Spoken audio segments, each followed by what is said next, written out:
precisa relaxar.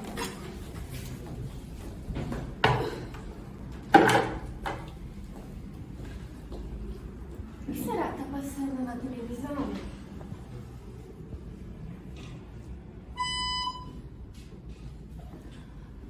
Interessante. Mais um julgamento. Vamos ver no que nesse vai dar. Todos de pé, para recebermos a excelentíssima juíza Maria Gleidiana. Boa noite a todos.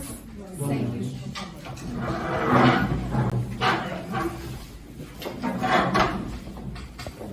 Por ocasião do julgamento dos crimes de guerra e dos crimes contra a humanidade, eu declaro aberta esta sessão.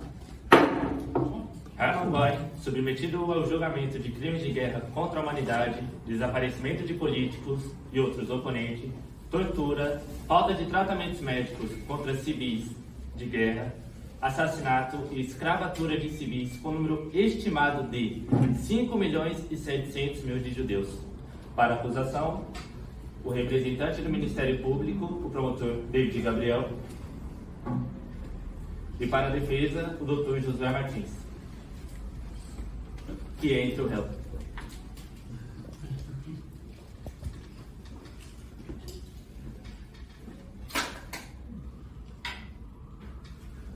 Você jura dizer a verdade, somente a verdade e nada além da verdade? Eu juro.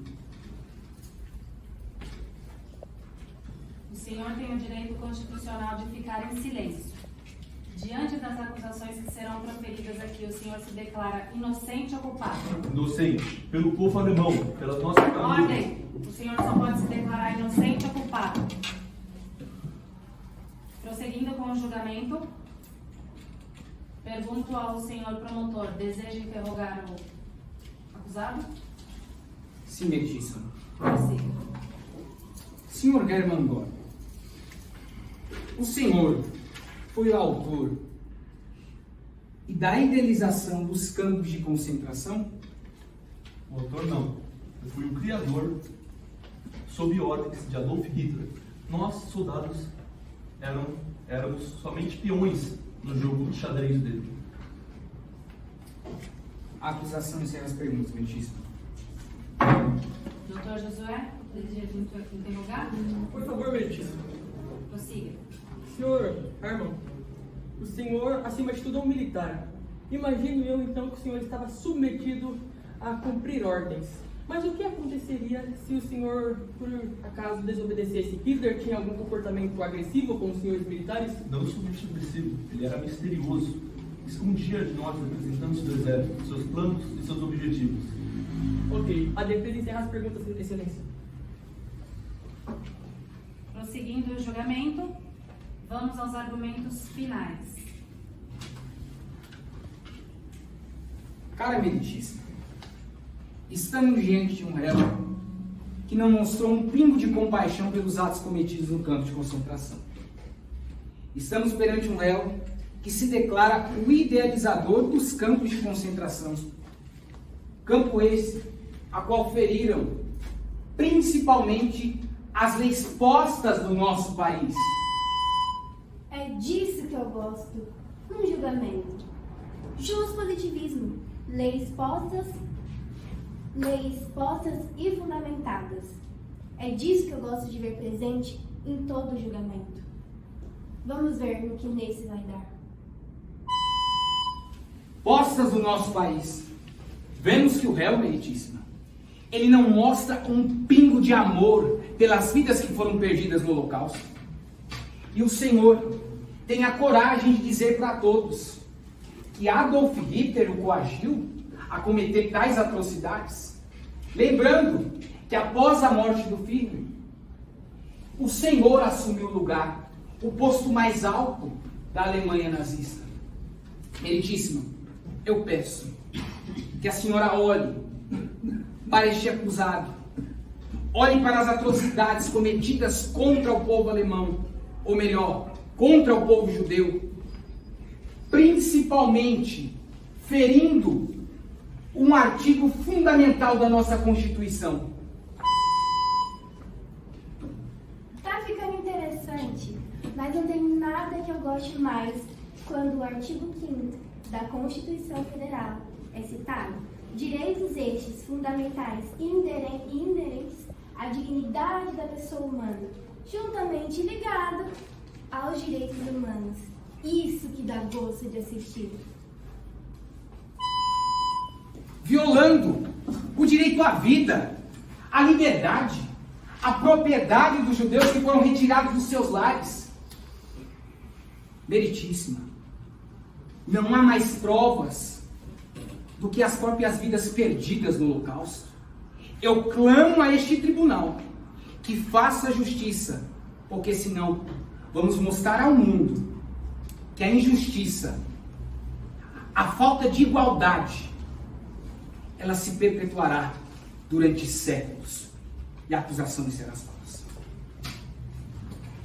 Bem, dando prosseguimento, a defesa pode seguir com as suas declarações finais.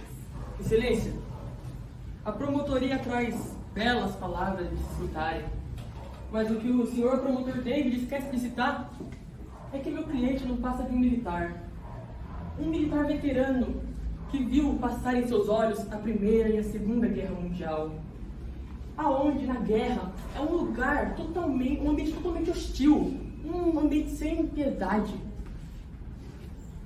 Toda reação, toda ação gera uma reação. E na guerra eu posso falar com propriedade que é o verdadeiro olho por olho, dente por dente. Ai, meu Deus, como é bom ver. Mas olho por olho, dente por dente, é uma velha conhecida, levando a nós a lei de Talião. Então, é nítido nesse julgamento o justnaturalismo, direito natural, inerente à pessoa humana. Agora, o que eu estou curiosa de verdade é para saber o veredito final. Como militar, meu cliente apenas defendia a soberania de sua pátria, honrando com seus deveres de militar. Meu cliente mesmo disse, sob juramento, que o seu líder nazista, Adolf Hitler, tinha um comportamento totalmente agressivo.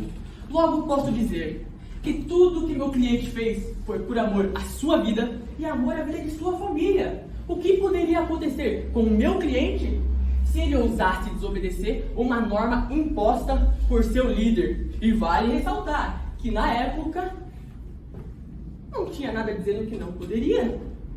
Até porque todas as mortes estavam em guerra declarada previsto na nossa Constituição Federal. Logo, todas as mortes que aconteceram na Segunda Guerra não tem crime algum. E a promotoria fala de direitos fundamentais, vida, liberdade, mas e a vida de meu cliente? E a liberdade? E a dignidade da pessoa humana do meu cliente? E os princípios da legalidade? Onde estão? A defesa meritíssima encerra dizendo que meu cliente está longe de ser o ser humano mais ético que essa terra já viu. Mas chamá-lo de torturador, de um criminoso, eu acho isso totalmente Acontece, incoerente. meritíssimo. Sobre qual a alegação? Ele está tentando alegar que o cliente dele não cometeu atos contra os judeus. Há provas o suficiente que o Sr. Hermann Göring foi o autor e o idealizador desse campo de chacinas. Peça para que ele refaça as perguntas novamente, ou melhor, a formulação. Aceito, por favor. Bom, crime policial com minhas palavras. A promotoria aqui acaba de dizer que meu cliente, então, foi o criador dos campos de concentração. Mas meu cliente, eu alego dizendo que ele não tinha ciência do que de fato acontecia. Foi totalmente um ato de ignorância. Meu cliente não tinha conhecimento nenhum sobre os atos que aconteciam lá dentro e encerro minha defesa. Todos de pé para ouvirem o veredito. Diante dos argumentos da defesa e da coação alegada pelo réu sob julgamento e dos atos e das defesas trazidas com respeito à vida, eu declaro o réu inocente.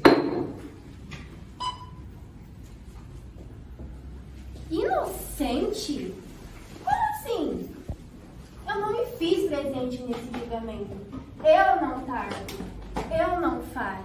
Essa história não pode ficar assim. Vou voltar e veremos.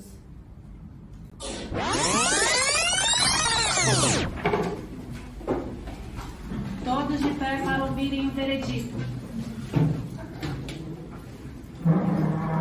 A decisão deste julgamento me impõe uma grande responsabilidade. Juntamente com a justiça ao meu lado, perante os erros calculados, nocivos, devastadores, ante a civilização, a qual não suportaria ignorá-lo, haja vista que não sobreviveria a uma repetição deles. Assim já provados os atos criminosos e a responsabilidade do réu, diante dos crimes de guerra, dos crimes de paz e dos crimes contra a humanidade e contra os direitos fundamentais, eu declaro o réu culpado e, portanto, decido por encerrar esta sessão.